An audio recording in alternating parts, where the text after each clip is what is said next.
ప్రకాశం జిల్లా ఒంగోలులో మాజీ మంత్రి జనసేన నేత బాలినేని శ్రీనివాసరెడ్డి ఒంగోలు ఎమ్మెల్యే దామచర్ల జనార్దన్ మధ్య మాటలిత్తం కొనసాగుతోంది.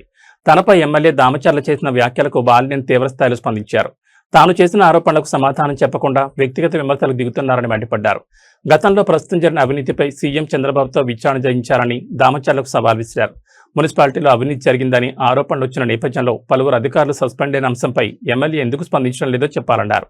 తాను చేసిన ఆరోపణలపై ఆధారాలతో మాట్లాడుతున్నట్టు చెప్పారు. కాణిపాకం వెళ్లేందుకు తాను సిద్ధంగా ఉన్నానని, ఎప్పుడు వెళ్దామో తేదీ చెప్పాలని ఛాలెంజ్ చేశారు. అలాగే జనసేన నేత రియాజ్కు పదవి ఇప్పించడంలో దామచర్ల పాత్ర ఉందా లేక పవన్ కళ్యాణ్ నిర్ణయమా అని నిలదీశారు. ప్రకాశం జిల్లా కూటమిలో జనసేనకు తగిన ప్రాధాన్యత లేదన్న బాలినేని జనసేన మద్దతు లేకుండా దామచర్ల జనార్దన్ ఒంగోలులో ఎమ్మెల్యేగా గెలిచేవారని ప్రశ్నించారు. నిన్న పాపం ఆయన నేను మాట్లాడిన దానికి కొన్ని సమాధానాలు లేవు. ఆయన ఏదేదో మాట్లాడాడు. ఫస్ట్ ఒక విషయం నేను మాట్లాడుతున్నా,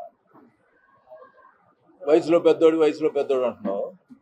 నిన్ను నువ్వు మాట్లాడేటప్పుడు ఏందిరా స్వామి ఏందిరా అని 2 సార్లు ఉచ్చరించావు. నీకు సంస్కారం అయితే లేదు, అది అందరూ చెప్పుకునేదే.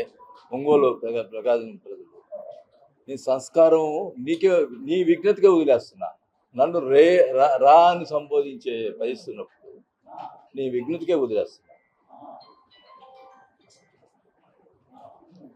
నిన్ను మాట్లాడటం నాకు పెద్ద లెక్క కాదు. నువ్వంటే పెద్ద తోపు కాదు.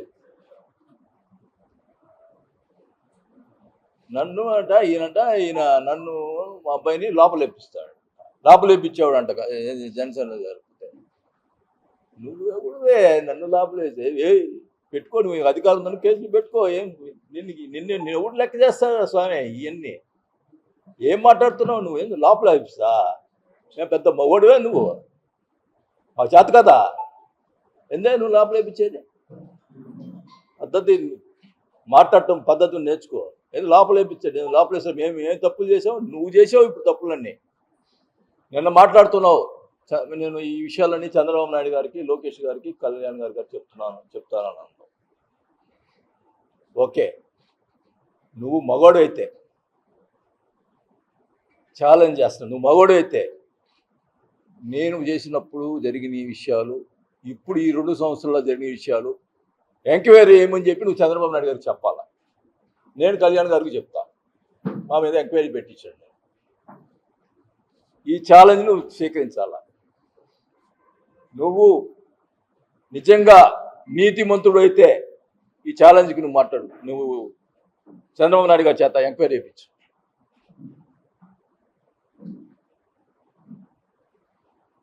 ఏం ఇష్టం వచ్చినట్టు అసలుగా ఆ మాటలు, ఆ భాష ఏంది? సిఐని అంతలా వెనకేసుకొని వస్తున్నావు. నేను అంటున్నా, సిఐ మురళి అనే అతన్ని బాలినేని పేరు చెప్పమని చెప్పి ప్రెజర్ చేశాడో లేదా? ఎందుకు నా పేరు ఎందుకు అంటే మనకు సంబంధం లేకుండా నా పేరు ఎందుకు ఎరికించాలని చూస్తున్నావు? అంటే ఈ రకంగా కేసులు పెట్టి లోపలిప్పించాలనా? చంద్రబాబు నాయుడు గారికి ఏమన్నా నేను బాలినేని గారు లెటర్ రాపిచ్చాడు అని చెప్పావు. దాన్ని సమర్థించుకునే దానికి ఇవన్నీ చేస్తున్నావు.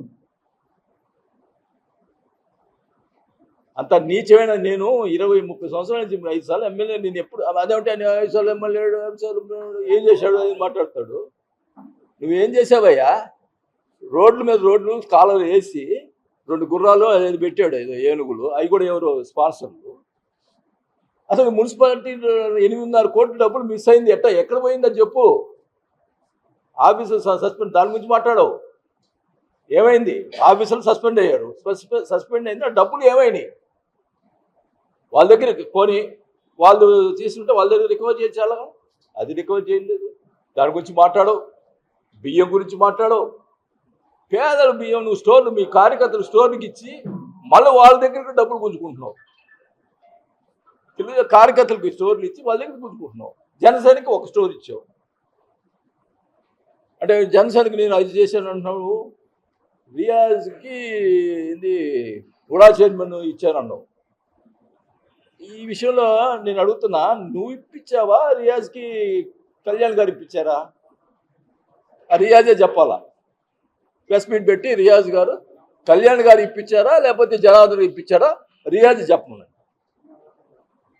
నువ్వు ఇప్పించారని మాట్లాడతావు అంటే కళ్యాణ్ గారు కాదా ఇప్పించింది రియాజ్కి? చేర్చండి ఇది.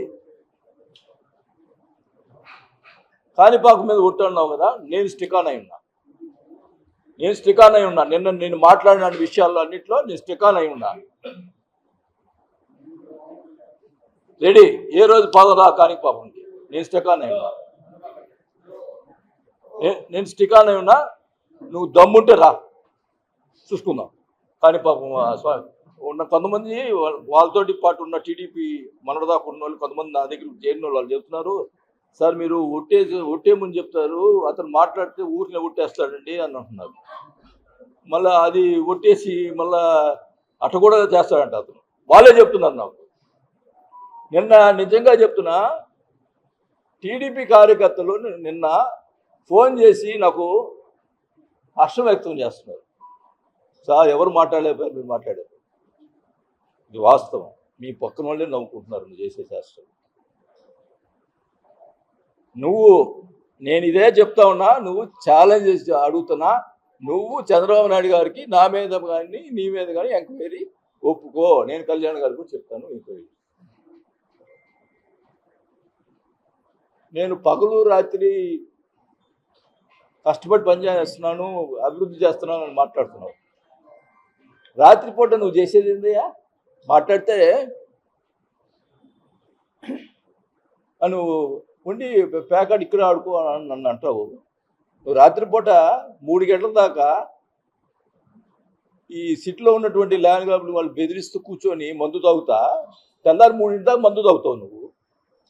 నేను ఏ రోజైనా మాట్లాడాను నువ్వు మందు తాగుతా తెల్లారిందా? కానీ నేను ప్యాకెట్ ఆడతానని చెప్పి పబ్లిక్ మీటింగ్లో చెప్పా. నాకేం అది లే, అది ఎప్పుడన్నా సరదాగా ఆడుకుంటాం. ఇదేంది ఇది? నువ్వు తెల్లార్దులు రోజు 3 గంటల దాకా కూర్చొని మందు తాగుతూ మా అబ్బాయి మీద నిన్నేంది ఊరేగింపుగా గంజాయి తాగి మందు తాగి ఇటు మాట్లాడతావు. మాట్లాడితే మా అబ్బాయి గంజాయి అని మాట్లాడతావు. సిగ్గుండ పొద్దుగులు నీకు కుటుంబం లేదా? నేను మాట్లాడటం నా చేత కదా?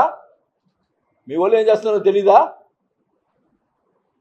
అది పద్ధతి కాదు. మాట్లాడటం మాకు చేతవు. మాట్లాడితే అబ్బాయి గురించి మాట్లాడటం. ఈసారి పిచ్చిగా వాగితే మటుకు ఊరుకొని చెప్తున్నా. ఏమి మాట్లాడితే గంజాయి అంటావు ఏంటి? ఏమనుకుంటున్నావు? పర్సనల్ విషయం మర్యాద మాట్లాడటం నేర్చుకో. ఏమి అంత ఇదిలే మనిషికి? నీకు బియ్యం సంబంధం లేదా? నీకు బియ్యంతో సంబంధం లేదా? ఇసుకతో సంబంధం లేదు చెప్తాడు. ఎన్ని అబద్ధాలయ్యా ఓపెన్ కావు. జిల్లా మొత్తం టౌన్ అంతా అనుకుంటుంది ఇసుక. నేను అడుగుతా ఉన్నా, గతంలో ఇసుక 3,500-4,000 ట్రాక్టర్ అయ్యేది ఇసుక. ఇప్పుడు 5,000 పడుతుంది ట్రాక్టర్. ఒంగోలులో ఇసుక ట్రాక్టరు